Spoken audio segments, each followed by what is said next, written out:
Assalamualaikum warahmatullahi wabarakatuh. Ketemu lagi dengan Tok Wan Channel. Cinci tuan-tuan dan puan-puan sekalian, alhamdulillah kita dalam keadaan sehat walafiat. Dan tentu cinci tuan-tuan dimanapun berada, mudah-mudahan dalam keadaan sehat walafiat dan dapat berbuat dan bekerja sesuai dengan profesi masing-masing. Cinci tuan-tuan dan puan sekalian, pada hari ini suatu peristiwa yang penting bagi Tok Wan Channel. Selama ini Tok Wan banyak berbicara, mengundang para tokoh-tokoh, baik profesor, doktor dan ahli-ahli yang cukup banyak. Tok Wan menggali pemikiran-pemikiran beliau terhadap menyangkut masalah pembangunan negara kita dan termasuk Provinsi Riau yang kita tinggali.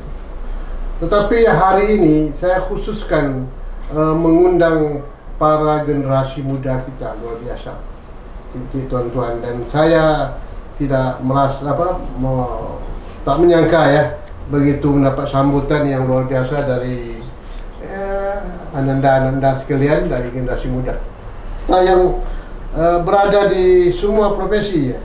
Ada yang masih mahasiswa, ada yang menjadi ketua forum demokrasi independen, ada yang menjadi kegiatan social society dan juga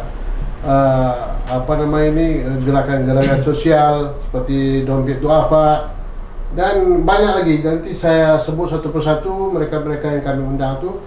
Tapi namun demikian, jangan lupa ini Tok Wan pagi hari ini akan berbincang-bincang dengan anak-anak muda kita bagaimana ke depan Provinsi Riau ini.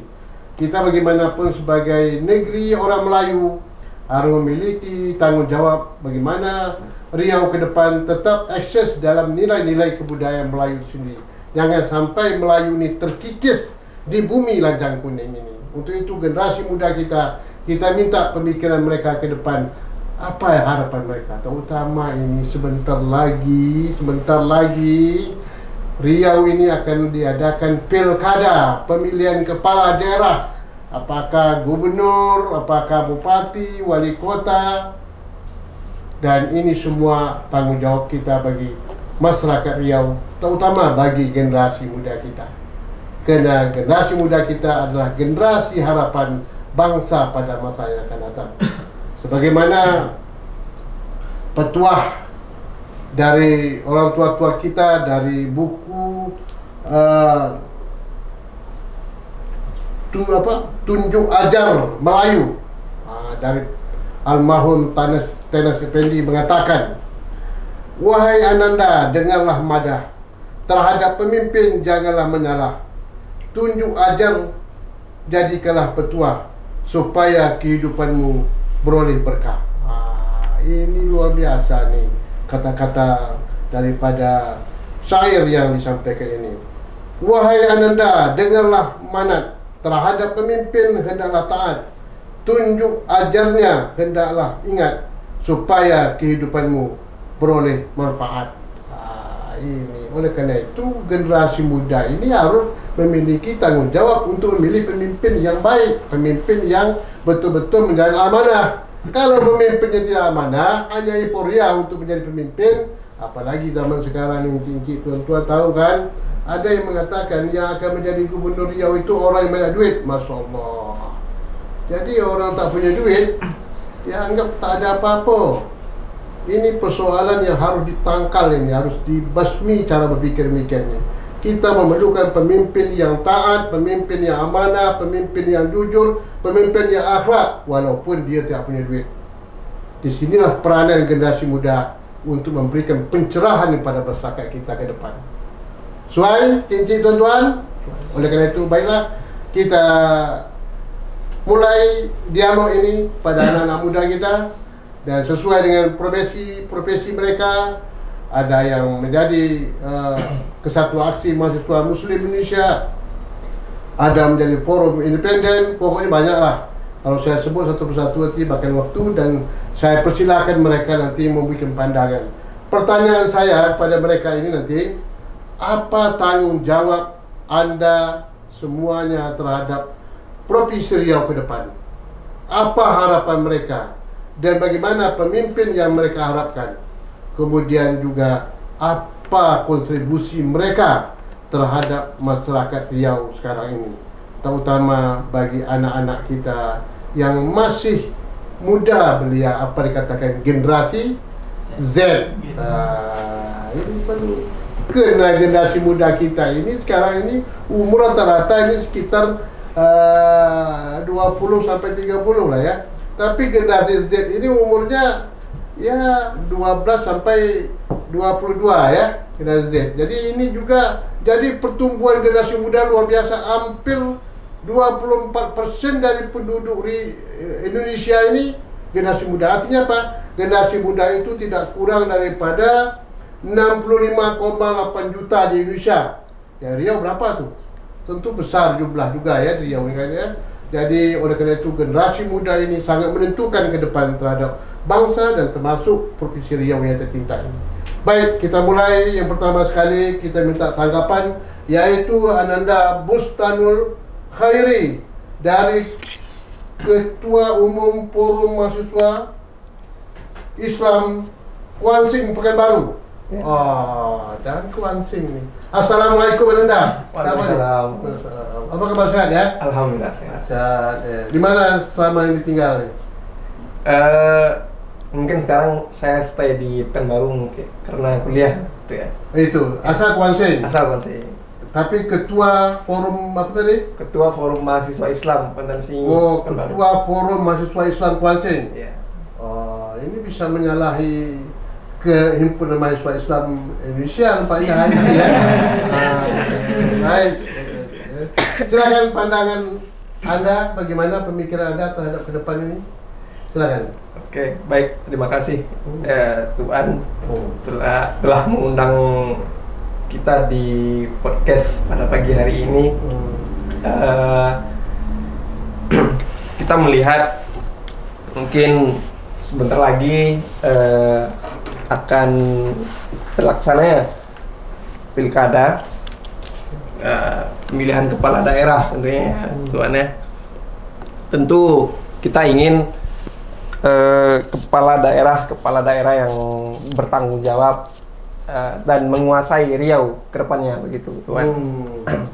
Kita bisa belajar dari Pilpres kemarin, Tuan. Nah, karena mungkin di Indonesia khususnya sangat banyak pemilih yang muda gitu kan, pemilih pertama gitu kan. Tentu, namun saya menilai pemilih pemula ini kurang terhadap minat pemilih rasional gitu. Tapi saya menilai pemilih pemula ini hanya ikut-ikutan, begitu. Tentu harapan saya ke depannya untuk pemuda-pemuda, pemilih pemula, marilah kita membaca gitu kan, memilih pemimpin-pemimpin yang baik, yang apalah ke depannya gitu. Kita harus melihat track record calon-calon pemimpin kita ke depannya. Kita harus mengetahui backgroundnya apa gitu, begitu. Jangan hanya ikut-ikutan gitu ya. Nah, begitu. Dan ini juga menarik ini Kuansing ini bupatinya masuk penjara ini. Ya. Ini perlu menjadi apa juga ya? Ya. Jadi oleh karena itu pemimpin yang akan datang janganlah pemimpin calon korupsi enggak ya? Iya. Betul ya? Betul. Ini moral ya, tanggung jawab ya. Ini Kuansing kan berapa orang sekarang sudah ditangkap itu? Tiga orang. 3 orang. Nah, itu moral itu harus dijaga Kuansing, apalagi daerah yang beradat kan?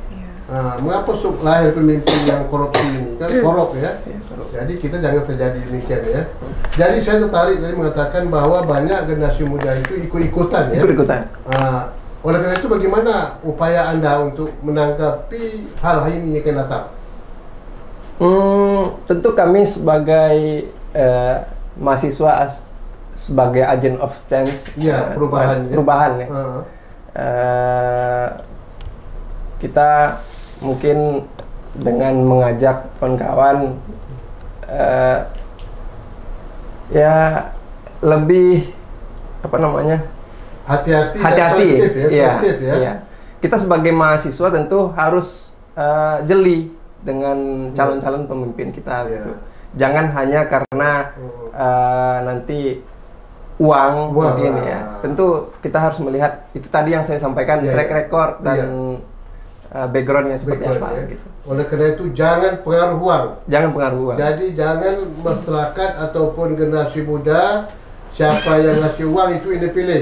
Jangan terjadi lagi. Ya. Terima kasih banyak, luar biasa di pandangan pemikiran. Ini akan disiarkan gini. Siap. Bahwa generasi muda tidak rela memilih pemimpin dengan dasar uang. Oke. Terima kasih sementara waktu ya. Ini lewat 2 menit sebetulnya ya. Sebetulnya 2 menit dulu ya, nanti baru kita diskusi. Baik. Kemudian saya lanjutkan dengan saudara anandaku Rezeki ya. Rezeki Firman Syah. Betul. Silakan Rezeki. Ya, tuh.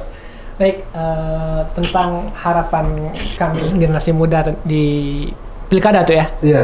Pilkada dan begitu juga terhadap pembangunan ke depan ini ya. Jadi bukan hanya menyangkut masalah pemimpin, juga termasuk apa yang harus dilaksanakan dan bagaimana harapan generasi muda terhadap pembangunan Riau ke depan gitu. Ya, saya ingin memperkuat tuh yang disampaikan tadi saudara Bustanul tadi ya, bahwa kita mesti belajar dari pilpres.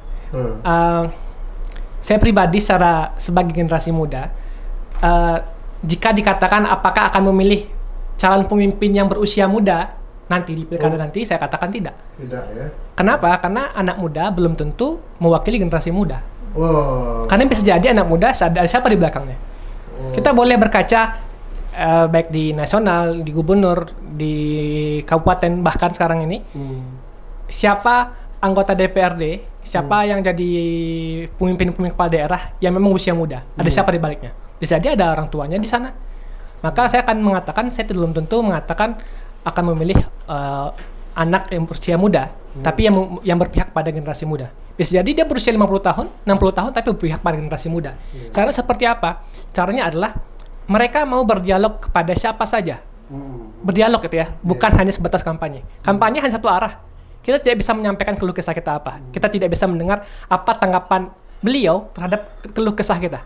Maka dialog adalah kunci bagi saya pribadi agar pemimpin itu benar-benar memberikan solusi atas masalah yang dirasakan oleh masyarakat. Bukan hanya sebatas asumsi dari mereka saja. Misalkan gini, kita butuh menyelesaikan masalah sampah misalkan. Tapi sebenarnya di kelurahan itu masalah utamanya bukan sampah. Nah, jadi kan tidak mendengar apa aspirasi masyarakat. Jadi kata kunci saya tuh dari pertama ini adalah, pertama bukan tentang usia muda tapi berpihak pada generasi muda. Yang kedua adalah yang mau berdialog kepada kita, bukan hanya sebatas kampanye saja. Gitu tuh dari saya pribadi tuh. Jadi artinya memerlukan orang yang terbuka dan bisa menerima kritik dan masukan dari generasi muda. Betul sekali. Jadi tidak tertutup ya. Betul tuh. Jadi oleh karena itu nanti Anda akan menentukan pilihan itu kepada orang yang bisa Anda melakukan dialog dengan mereka. Ya, sepakat itu. Cara gimana nanti itu rencananya? Ini masih menjadi PR tuh. Karena kita lihat tuh ya, di selama ini kita lihat baliho-baliho ya. Hanya sebatas pilih saya calon wali kota Pekanbaru, pilih saya sebagai calon gubernur dan seterusnya gitu. Tapi ada enggak satu di antara mereka itu yang mengatakan bahwa tantang saya untuk berdialog? Nggak ada. Tantang atau ada enggak nomor HP mereka atau nomor WhatsApp mereka agar kita bisa menghubungi dia? Nggak ada. Jadi seolah-olah yang hanya bisa mendekat kepada beliau adalah orang-orang yang pada lingkar beliau saja. Jadi atau orang yang sudah dibayarnya kan? Bisa jadi. Luar biasa Pak Firman, ya, betul itu ya. Itu. Kalau mereka berani, mari berhadapan dengan kita dan dialog dengan kita. Ya, apa yang mau dilaksanakan beliau ke depan? Ya, apalagi kan di sini di ruangan ini kan banyak mahasiswa tuh, banyak betul. aktivis. Jadi harapan kita bisa bersuara, ya kita bisa mendengarkan apa harapan dari mereka, apa respon dari mereka. Ini perubahan luar biasa. Iya tuh. Oke. Siap. Terima kasih Pak Firman sementara sudah 2 menit ya. Baik, kemudian kita lanjutkan dengan Ananda Firman Edi. Firman Edi kan? Siap. Silakan. Baik, bismillahirrahmanirrahim. Terima kasih Tuan sudah memberikan kesempatan kepada saya mengawali standing point saya pada hari ini. Saya dari Independen Demokrasi. Saya rasa ini adalah kami adalah perkumpulan anak-anak muda di bidang penelitian dan advokasi isu-isu demokrasi di Provinsi Riau, khususnya di Kota Pekanbaru dan kemudian kabupaten kota di Provinsi Riau. Tadi di pembukaan Datuk menyampaikan apa tanggung jawab pemuda terhadap demokrasi hari ini. Dan saya berani mengatakan bahwa salah satu langkah yang kami ambil untuk mengemban tanggung jawab anak muda sebagai masa depan demokrasi Indonesia adalah kami membentuk perkumpulan ini. Nah, mengapa kami bentuk perkumpulan ini? Karena memang kami memandang perlu adanya keterlibatan anak muda sebagai agent of change, kemudian penggerak, kemudian pengarah pada masyarakat umum terhadap isu-isu demokrasi. Nah, hari ini kita bisa melihat tadi yang disampaikan oleh dua pembicara kita, fokus tentang isu-isu kepemudaan. Anak muda hari ini adalah sebagian besar dari populasi atau demokrasi Indonesia pada hari ini. Bahkan kita diiming-iming dengan bonus demografi itu, di mana angkatan produktif sekitar 60%, 70% di Indonesia. Artinya apa? Memang ini adalah masanya anak-anak muda. Dan anak muda adalah kekuatan, anak muda adalah daya juang. Dan hari ini juga kita lihat dari Pilpres kemarin, anak muda adalah seksi gitu. Jadi suatu barang yang bisa menjadi tolak ukur kebaikan dan juga bisa menjadi sebuah nilai jual, dalam artian bisa diberikan money politik dan sebagainya. Kemudian yang selanjutnya yang saya sampaikan adalah tadi menyampaikan pandangan kami dari Independen Demokrasi terhadap masa depan Riau ke depan. Kita bisa mengambil ini dalam satu pandangan sederhana saja. Apa masalah di Provinsi Riau dan apa solusi yang pengen kita ambil. Nah, menyangkut terhadap pilkada yang sebentar lagi akan kita jalani bersama di Provinsi Riau ini, kami melihat ada 3 poin penting tuh yang menjadi permasalahan di Provinsi Riau ini yang semua kabupaten kota merasakan dan semua anak muda saya rasa ini menjadi perhatian bersama. Pertama apa? Pertama adalah soal infrastruktur. Infrastruktur yang saya rasa hari ini teman-teman yang di Panam, yang di Rumbai dan sebagainya di Kota Pekanbaru merasakan jalan seperti apa hari ini. Tidak juga di Pekanbaru, di kampung saya misalkan Rokan Hilir, Kecamatan Kubu. Sejak zaman dahulu kala tuh itu kalau itu pernah masuk jalannya seperti belum juga ya? Belum bagus tuh. Jadi itu menjadi bahan kampanye setiap 5 tahun sekali. Dan ini yang saya rasa persoalan mama dipelihara lah mungkin. Bisa jadi karena memang setiap 5 tahun sekali saya berjanji akan bangun ini ketika naik dari bupati sampai gubernur, tapi mungkin 1 tahun menjelang pilkada diperbaiki tuh, tapi istilahnya tambal sulam kan, jadi diperbaiki pangkal ujung rusak seperti itu ya. Nah, pertama masalahnya adalah infrastruktur. Nah, infrastruktur ini sangat melekat sekali di Provinsi Riau. Bahkan kemarin sempat viral juga, termasuk salah satu provinsi dengan jalan terpanjang rusaknya seperti itu. Dan hari ini pemerintah melakukan standing point tentang perbaikan pembangunan jalan. Tetapi yang dibangun jalan adalah bukan jalan umum, jalan tol. Jalan tol itu dinikmati oleh sebagian orang, tidak semua seperti itu. Saya harap masalah infrastruktur ini menjadi kefokusan calon kepala daerah. Perbaikan jalan yang memang harus dirasakan oleh seluruh masyarakat provinsi yang merupakan nadi dari kebangkitan ekonomi kita. Ini jalan yang perlu dibangun oleh pemerintah daerah itu antara provinsi, kabupaten, kecamatan sampai ke desa. Betul tuh, karena memang penggerak ekonomi kita berasal juga dari desa. Orang-orang desa bertani, mengirim beras ke kota.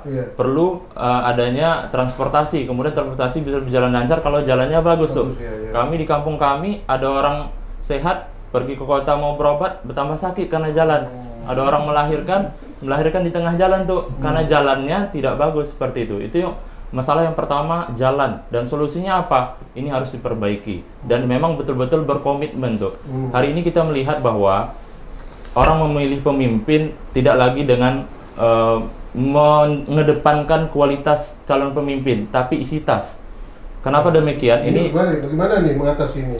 Mengatasi ini juga perlu disampaikan bahwa ini juga menjadi peran kami sebagai tanggung jawab sosial terhadap demokrasi untuk menyampaikan kepada seluruh masyarakat, khususnya juga anak muda, bahwa kita bersama-sama untuk menolak money politik dan sebagainya. Nah, rupanya money politik ini ada kaitannya dengan masalah kedua yang ingin saya sampaikan, yaitu dengan kesejahteraan sosial kita atau tingkat kemiskinan di Provinsi Riau yang saat ini memang ada penurunan. Saat ini sekitar 500.000 jiwa masyarakat miskin, tetapi 500.000 jiwa yang masyarakat miskin ini juga harus dinaikkan ke level menengah seperti itu. Artinya apa?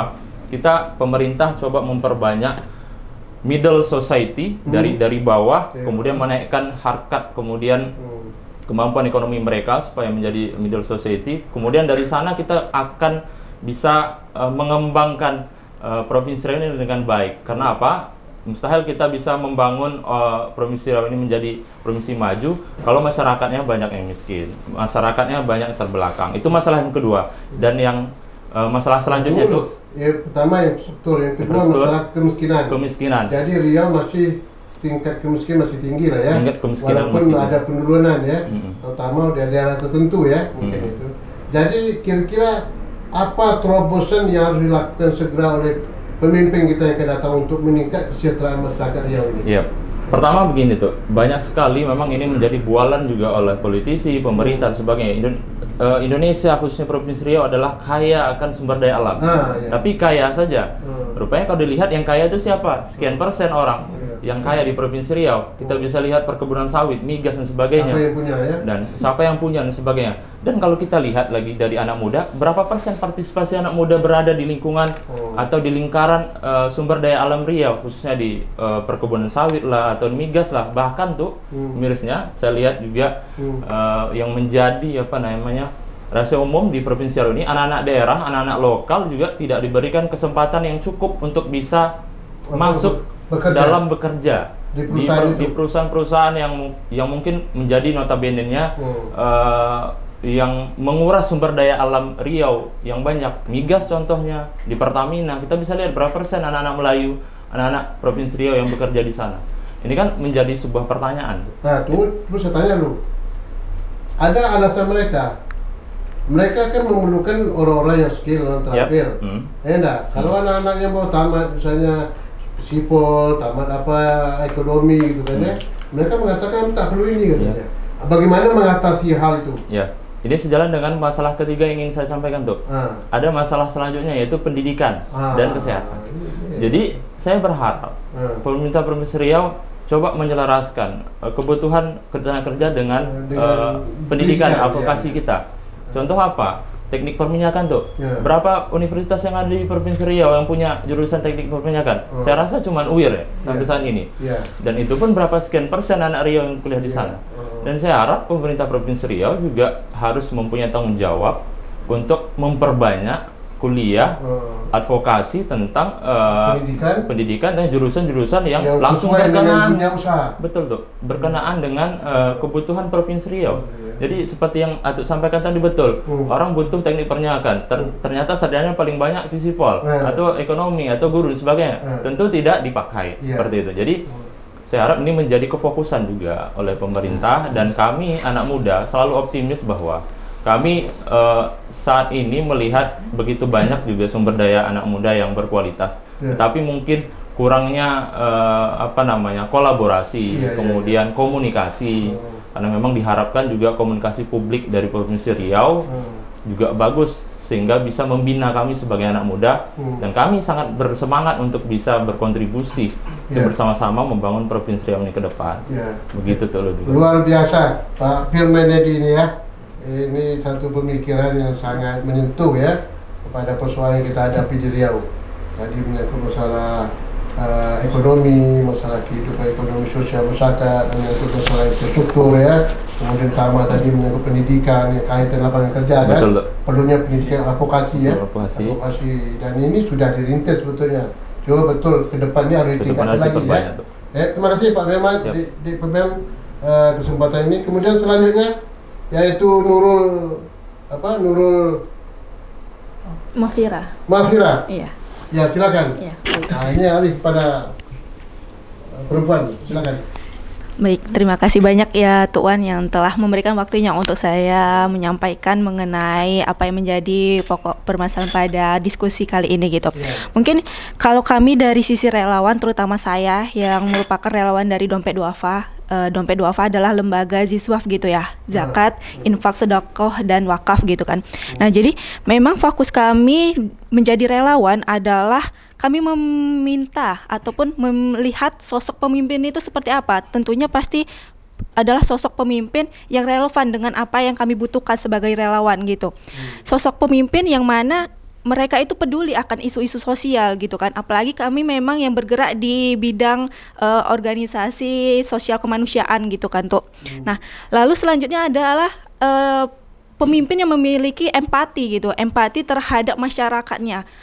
Kita bersama-sama sebagai kami NGO bisa dibilang gitu kan tuh, adalah bersama-sama untuk dengan tujuan yang sama juga, yaitu mensejahterakan masyarakat. Jadi perlu adanya kolaborasi begitu dari pemerintah dan juga kami para komunitas relawan untuk bisa bersinergi dalam menuntaskan masalah kesejahteraan sosial tadi ini. Nah, lalu juga adanya perlu, kalau misalnya bisa dilihat ya, kami ini lembaga relawan yang memang Indonesia itu adalah negara paling dermawan di dunia. Itu dilihat dari data dari... Jadi tingkat dermawan dan sosialnya masyarakat Indonesia cukup tinggi ya? Betul, cukup tinggi. Itu tidak bersifat kepentingan pribadi, tapi sosial kepada masyarakat juga. Betul. Nah, tapi itu memiliki aspek-aspek penilaiannya tuh, dari yang mana dapat kita lihat dari aspek suka membantu orang yang tidak dikenal begitu. Lalu ada juga menyumbangkan uang ke badan amal ataupun ziswaf tadi. Lalu juga menyumbangkan waktu dan tenaganya untuk organisasi, termasuk adalah relawan. Berarti kan relawan ini adalah memiliki tingkat krusial yang cukup tinggi dalam pembangunan Indonesia gitu, karena penting adanya peran dari relawan yang bisa loh membuat Indonesia menjadi negara dengan tingkat dermawan yang paling tinggi di dunia. Nah, saya potong dulu. Kalau kita bicara tentang Riau, ya enggak, dompet duafa ini sejauh mana sebetulnya peran daripada dompet dalam rangka mengentaskan masalah orang yang sangat butuh, baik masalah kemiskinan, keterbelakangan, kemudian menyangkut masalah terjadinya musibah sebagainya itu, sejauh mana selama ini tanggapan pemerintah daerah, partisipasinya dan juga respon terhadap hal ini? Oke, baik. Kalau dari dompet duafanya sendiri ya tuh ya, untuk kontribusinya terhadap Riau sendiri, karena memang cabangnya adalah cabang Riau, untuk itu adalah kontribusinya sampai ke pelosok-pelosok seperti di daerah Talang Mama yang memang ada sekolah lokal jauh untuk anak-anak pedalaman di sana, anak-anak suku Talang Mama begitu. Lalu ada juga di pedalaman Sokop, Meranti gitu. Betul. Di Sokop ya? Betul, di Sokop. Lalu juga ada di Inhilnya, di bagian Tembilahan, di pulau-pulau dekat Tembilahan sana tuh. Nah, jadi memang kontribusi dari dompet duafa terutama untuk mengentaskan kesejahteraan sosial ini cukup tinggi gitu kan di Riau sendiri begitu. Lalu peran pemerintah apa sih dari ini? Kalau misalnya kami lihat nih sebagai relawan, mungkin dari kami untuk peran pemerintah itu sangat kami butuhkan begitu kan. Karena apa? Apa kira-kira yang diperlukan oleh dompet duafa dalam hal ini, peran pemerintah itu apanya kira-kira? Oke, baik. Mungkin kami akan membahas dari sisi relawannya ya tuh ya, bukan dari dompet duafa, karena untuk dari dompet duafanya saya kurang berkenan untuk membahas tersebut gitu. Kalau dari saya sebagai relawan dompet duafanya adalah perhatian pemerintah Riau itu cukup kecil gitu terhadap teman-teman relawan, karena apa, dilihat dari infrastruktur dan fasilitas yang tidak memadai untuk kami sebagai mendukung program-program dari kami gitu kan tuh. Nah, seperti apa sih contohnya? Kayak misalnya dari pemerintah ini kurang dalam memfasilitasi gitu kan. Kayak misalnya kami mau perizinan ini, tapi itu dipersulit, kayak dioper ke sana dan oper ke sini gitu kan. Jadi kami memang agak kurang bisa langsung mendapatkan fasilitas tersebut. Jadi contoh misalnya, tadi Ananda mengatakan sasaran kami seperti di Meranti, di Desa Sokop. Itu kalau berangkat dari Pekanbaru ini ke Sokop itu pakai apa? Nah, betul. Kalau misalnya dari mode transportasinya gitu ya, mungkin kita bakal transportasi darat sampai di Buton. Sampai di Buton. Nah, setelahnya dari Buton barulah sampai ke naik speedboat gitu ya tuh ke Pulau Sokop itu dah. Nah, itu kan membutuhkan biaya yang, apalagi untuk transportasi laut itu kan butuh uang, butuh cukup tinggi ya moda transportasinya. Jadi memang disitulah kami membutuhkan peran dari pemerintah untuk memfasilitasinya. Mungkin bisa bekerja sama. Fasilitas dari pemerintah sangat dibutuhkan. Betul. Demi lancarnya tugas kaum duafa ini. Betul, begitu tuh. Nah, juga selanjutnya adalah mengenai infrastruktur pembangunan. Kami terkadang cukup sulit dalam menyediakan dalam pengadaan untuk kami bisa berkumpul gitu kan tuh. Nah, jadi memang kami membutuhkan adanya infrastruktur berupa gedung relawan Riau begitu. Nah, di Riau sendiri. Di Pekanbaru ini. Betul. Gedung relawan Riau. Nah, nanti mungkin kami akan membentuk forumnya. Namanya Forum Relawan Riau begitu. Tuh. Nah, jadi ini adalah sebagai bentuk komitmen kami sebagai lembaga dan organisasi relawan begitu ya, untuk bisa memfasilitasi juga bersama-sama dengan teman-teman relawan lainnya yang memiliki keresahan yang sama dengan kami begitu tuh. Jadi gedung ini fungsi sebagai apa? Pusat pembinaan kah atau apa perkumpulan, ada diskusi dan sebagainya. Apa fungsi gedung itu apa? Baik, fungsi dari gedung relawan Riau nantinya ini adalah sebagai tempat berkumpulnya kami para relawan, karena melihat dari data yang kami lihat dari Indo Relawan itu ada sekitar 30-an lebih komunitas relawan yang tersebar di seluruh Riau. Itu yang terdata di Indo Relawan. Tapi kan banyak di luar sana ada komunitas yang tidak terdata di Indo Relawan ini, dan mereka memang memiliki keresahan yang sama dengan kami. Mereka tidak memiliki tempat untuk bisa berkumpul, betul. Jadi adanya gedung relawan Riau ini adalah sebagai tempat dari para relawan ini untuk bisa berkumpul, tidak hanya dari satu kelembagaan tapi dari lainnya. Karena apa?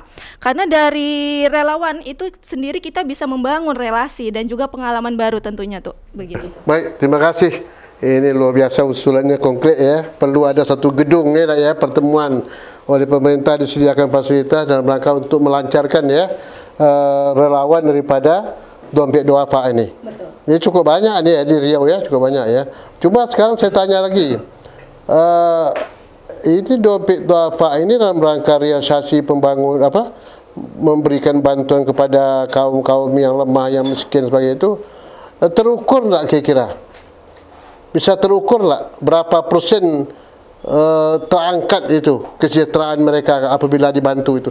Dan ini bagaimana hubungan dengan, kan ada juga Badan Amil Zakat yang juga melaksanakan itu. Bagaimana pelaksanaannya, koordinasi dan kolaborasi antara kedua lembaga ini kira? Oke, baik. Untuk tolak ukurnya adalah kalau kita lihat untuk penerima manfaat dari Dompet Duafa itu sendiri kan kita mengajuk kepada 8 asnaf yang orang yang wajib menerima. Jadi sama dengan zakat. Ya, betul. Nah, jadi memang kami memfokuskan kepada 8 asnaf ini itu. Dan untuk tolak ukurnya adalah karena memang domisili di Riau dan Dompet Duafa juga di yang cabang Riau ini sudah berdiri selama 10 tahun. Jadi memang cukup bisa memberikan kesejahteraan kepada masyarakat yang termasuk ke dalam 8 asnaf ini begitu. Iya. Jadi semua itu bagaimana pendistribusiannya itu? Caranya bagaimana? Oke, baik. Nah, itulah makanya dari Dompet Duafa itu adanya komunitas, membentuk komunitas relawan, yang mana komunitas relawan inilah yang membantu dalam penyaluran Dompet Duafa begitu. Jadi untuk keanggotaan dari Amil Dompet Duafa itu kan juga tidak banyak ya tuh. Jadi memang kami sebagai relawan Dompet Duafa itu membantu mereka dalam penyaluran begitu kan. Penyalurannya karena domisili dan cakupannya luas Riau gitu kan. Jadi memang membutuhkan relawan-relawan yang siap di daerah-daerah begitu. Jadi memang untuk relawan Dompet Duafa juga tersebar di berbagai daerah begitu. Kalau yang terakhir di tahun 2023 kemarin itu kami ada melaksanakan kegiatan di Indragiri Hulu, dan itu melibatkan relawan-relawan kita yang di Indragiri Hulu begitu. Oke, terima kasih Nanda Nurul ya, dari koordinator Dompet Duafa. Terima kasih banyak atas pemikirannya dan ke depan untuk lebih ditingkatkan dan mengharapkan fasilitas dari pemerintah ya. Baik, kemudian selanjutnya yaitu Ananda Nisha Javita Putri, silakan. Dari pemberdayaan perempuan. Ben Undri. Wah, ini menteri ya. Wah, menteri nih, menteri pemberdayaan perempuan.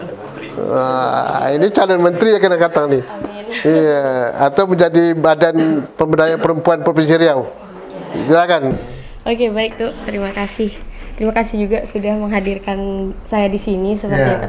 Nah, jadi karena kami BEM Unri itu bergerak di pergerakan dan juga bagian pencerdasan, terutama bagian pemberdayaan perempuan. Nah, itu kan berfokus pada pencerdasan, pemberdayaan, dan pengadvokasian untuk permasalahan. Nah seperti itu. Nah jadi kalau misalnya kita bicara soal harapan kedepannya terkait juga terkait pilkada ini, mungkin dari BEM Unri sendiri tuh berfokusnya tuh bagaimana generasi muda tuh lebih melek politik tuh. Iya, jadi tuh, jadi jika kita ingin memilih pemimpin yang baik, tentu kita harus menyiapkan generasi yang paham akan politik itu sendiri gitu. Jangan sampai mereka hanya memilih mana yang memberi uang money politik tadi, atau karena tren dan sebagainya seperti itu. Jangan sampai seperti itu. Nah, jadi mungkin yang bisa kita lakukan itu untuk mendapatkan pemimpin yang sesuai dengan harapan kita nantinya dengan kriteria tertentu itu, tentu kita harus edukasi generasi mudanya seperti itu. Apalagi sekarang seperti yang disebutkan tadi bahwa memang lebih banyak di Indonesia saat ini tuh generasi muda, ya kan tuh. Nah jadi bagaimana kita mengarahkan seperti kita lihat kemarin ketika pemilu seperti itu. Nah apakah dari generasi muda kita tuh sudah memilih pemimpin yang benar-benar kriteria pemimpin yang dibutuhkan, atau malah hanya ikut-ikut seperti itu. Jika kita lihat misal di daerah sendiri kemarin, nah itu masih banyak juga ada banyak kemarin itu pemilih-pemilih pertama. Nah pemilih-pemilih pertama itu malah memilihnya pemula, itu pemula. Nah itu mereka milihnya tuh mana yang lebih terkenal, mana yang lebih bukan dari pemikiran pemimpin tersebut, tapi dari segi penampilan gemuk itu mungkin ya. Gemuk ini pengaruh Iya, itu sangat berpengaruh. Oh, ada pengaruh gemuk. Sangat berpengaruh. Aduh. Tambah backsound sedih itu juga berpengaruh ternyata. Iya, itu berpengaruh besar juga ternyata tuh. Dan itu mendidik enggak tuh? Kira-kira. Kalau menurut saya pribadi tidak.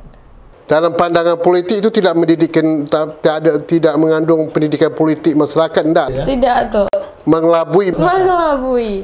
Apalagi ada sekarang di TikTok atau Reels itu potongan-potongan dari video yang ditambah backsound, nah itu sangat tidak mendidik.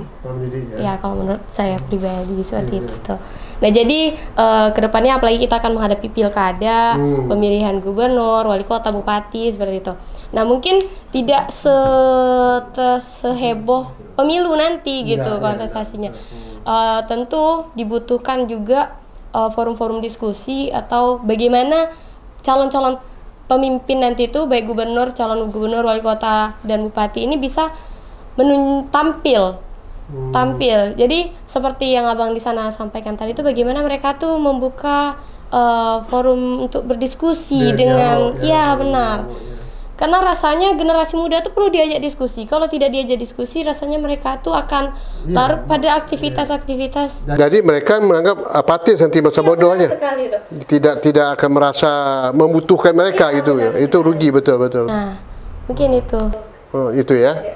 Nah, cuma gini tantangan ini. Ini kan bagi Ananda oke lah ya. Ini kan sebahagian besar anak-anak generasi muda atau generasi Z kata orang tu ya.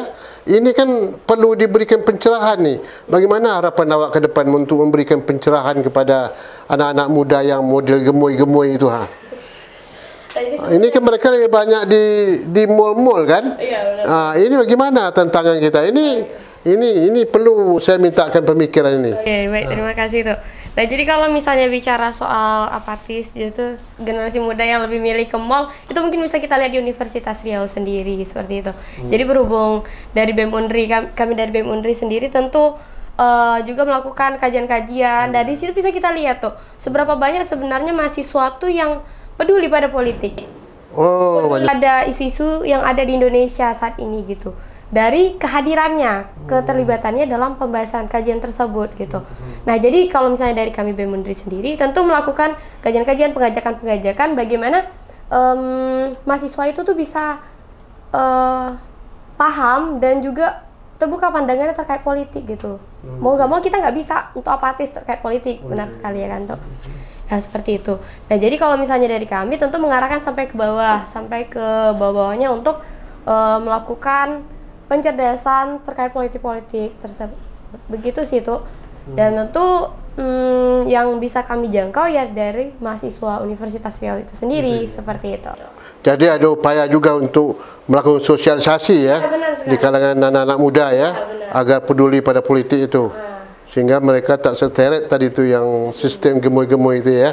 Baik, terima kasih banyak Ananda Nisha ya. Jovita luar biasa, pemikiran Menteri Pemberdayaan Perempuan di Universitas Riau akan menjadi ketua kepala badan pemberdayaan perempuan Provinsi Riau nanti. Baik, kemudian selanjutnya ini kita perempuan habis selesai dulu ya. Rahmawati SH ini sudah sarjana ya. Ini dari kami Kesatuan Aksi Mahasiswa Muslim Indonesia Wilayah Riau. Silakan. Pemikiran ini kan merupakan organisasi yang cukup apa nih? Cukup potensi ini untuk memberikan pencerahan kepada generasi muda ini. Silakan, bagaimana pemikiran Anda nih? Ya, baik, terima kasih tuh untuk telah mengundang kami ke sini gitu ya. Baik, saya mewakili bidang perempuan kami di sini. Ada 2 topik permasalahan atau hal yang mesti kita cari solusi bersama nih tuh. Mumpung sekarang lagi pilkada ya, pilkada serentak, maka kita dari bidang pemberdayaan perempuan harapannya pemimpin Riau ke depannya itu bisa melihat 2 permasalahan ini menjadi fokus utama seperti itu. Yang pertama adalah tingkat kekerasan atau KDRT terhadap anak dan perempuan. Nah, itu adalah hal yang masih cukup tinggi yang terjadi di Riau khususnya seperti itu. Baik itu di kota-kota maupun di daerah-daerah gitu ya tuh. Nah, tingkat kekerasan terhadap anak dan perempuan ini walaupun sudah ada dinas tersendiri gitu ya yang menangani, namun ternyata masih banyak hal-hal yang membuat para korban itu tidak mampu untuk melaporkan atau bahkan dari dinas sendiri pun masih kewalahan untuk menangani kasus-kasus tersebut seperti itu. Jadi harapannya di pilkada. Jadi tunggu dulu. Jadi tingkat KDRT ini kekerasan rumah tangga ini cukup tinggi di Riau ini. Ya, masih cukup tinggi. Masih cukup tinggi. Faktornya apa kira-kira? Nah, faktornya kalau dilihat dari penelitiannya sangat banyak gitu ya. Apakah itu dari ekonomi gitu.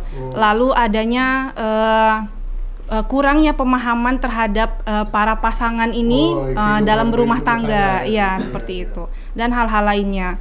Nah, jadi ketika pemahamannya tidak lengkap dalam rumah tangga, maka terjadilah KDRT dan lain sebagainya, seperti itu. Tapi kan mereka ini kan oleh Departemen Agama melalui KUA, kemudian ada Badan Penasihat Perkahwinan itu kan, apakah selama ini tak berfungsi itu? Sebelum mereka kawin kan perlu diberikan penjelasan dulu, tanggung jawab antara suami istri. Itu apakah efektif tidak kira tuh pandangan awak tuh? Kebetulan alhamdulillah saya sudah baru menikah ya. Nah, jadi kami juga melaksanakan atau melalui itu tahapan-tahapan di mana adanya bimbingan pranikah seperti itu. Nah, ketika kita mau mendaftarkan pernikahan di KUA, nah kita diminta tuh ada surat sertifikat sudah mengikuti pelatihan pranikah di MUI-nya itu kan. Nah, ternyata kalau dari penjelasan pemateri pada saat itu, apa yang kita laksanakan pada saat ini itu masih belum efektif untuk memahamkan para generasi kita yang mau menikah ini gitu. Karena materinya itu kita dapatkan hanya sekitar 2 hari kurang ya, 1 hari setengah gitu, 1 hari setengah hari gitu. Nah, jadi yang harusnya rumah tangga itu dijalankan perjalanan yang cukup panjang gitu kan tuh, seumur hidup gitu ya. Tak cukup hanya 2 hari saja ya. Cukup hanya 2 hari untuk belajar seperti itu. Nah, jadi dampaknya apa? Tinggilah tingkat kekerasan dalam rumah tangga tadi gitu. Jadi edukasi terhadap pasangan, anak dan lain sebagainya itu perlu ditingkatkan lagi di pemerintahan kita gitu. Nah, jadi mungkin ke depan mana tahu gitu ya di dinas pendidikan ada memasukkan terkait bagaimana edukasi terhadap hal-hal terkait ke rumah tanggaan dan lain sebagainya seperti itu. Mungkin itu harapan kami yang pertama karena tingkat kekerasan yang masih tinggi di Riau ya. Nah, terus yang kedua adalah terkait LGBT. Nah, ini juga permasalahan yang rasanya belum tuntas dibahas atau belum tuntas diselesaikan oleh pemerintah kita. Karena beberapa waktu lalu kita sempat banyak melihat banner-banner tentang darurat LGBT di Riau. Ada yang pernah lihat ya di beberapa. Iya, baliho-baliho itu. Tapi hanya itu saja. Iya betul tuh. Hanya itu saja, dan sekarang malah mulai tenggelam dan hilang seperti itu ya. Permasalahannya kita tidak tahu apakah sudah selesai atau belum seperti itu. Nah, LGBT ini juga banyak merugikan kita generasi muda tentunya gitu ya. Nah, salah satunya adalah tingginya kasus HIV/AIDS yang sekarang juga di Riau itu, kalau tidak salah saya pernah didengar atau dibahas di radio, saya salah satu radio, itu menjadi tingkat kasus tertinggi juga di Riau, seperti itu. Nah, itu masih dalam tahapan yang melaporkan ya. Jadi kalau penyakitnya belum dilaporkan itu belum terdata seperti itu. Nah, jadi LGBT ini sangat berbahaya gitu ya. Dan ini kalau kami dari bidang pemberdayaan perempuan kami sendiri berharap pemimpin Riau ke depannya itu memang membuat payung hukum yang jelas untuk Riau, untuk Riau pribadi gitu ya, untuk mencegah LGBT ini berkembang seperti itu. Nah, memang jelas-jelas dikatakan LGBT atau Riau itu menolak LGBT. Bukan hanya dengan slogan saja, tapi juga dengan payung hukum yang jelas seperti itu. Nah, juga keharapan ke depannya pemimpin Riau ke depan juga menjaga tanah Melayu ini, bumi Melayu ini dengan sebaik-baiknya seperti itu. Karena hal-hal yang seperti tadi yang KDRT, LGBT itu memang jauh dari nilai-nilai budaya Melayu kita. Iya, betul sekali ya tuh. Nah, jadi pemerintah ke depan ya dalam pilkada ke depan ini harapannya kita bisa melihat pemimpin yang juga melihat sisi dari perempuan dan anak tadi gitu ya. Nah, karena kita tahu di sini saja kita lihat perempuan cukup minoritas ya. Di sini ya betul. Tapi kan perempuan sekarang berimbang sekarang lagi ya. Untuk jumlah ya tuh ya, untuk jumlah. Tapi untuk suara mungkin sedikit gitu ya, untuk mau bersuara gitu ya dan lain sebagainya. Sehingga kami di sini mewakili bidang perempuan gitu ya, mewakili perempuan juga mungkin di luar sana untuk pilkada ke depan para pemimpin kita bisa melihat permasalahan ini dengan baik gitu ya, dengan cermat dan melindungi generasi perempuan secara khusus gitu. Karena kalau kita tahu negara yang baik itu adalah negara yang peradabannya baik juga perempuannya seperti itu ya. Nah, begitu juga daerah kita. Kalau misalkan kita mau daerah kita baik, mungkin kita juga menjaga perempuan kita untuk lebih baik lagi seperti itu. Itu baik. Terima kasih siapa nih Rahmayati ya.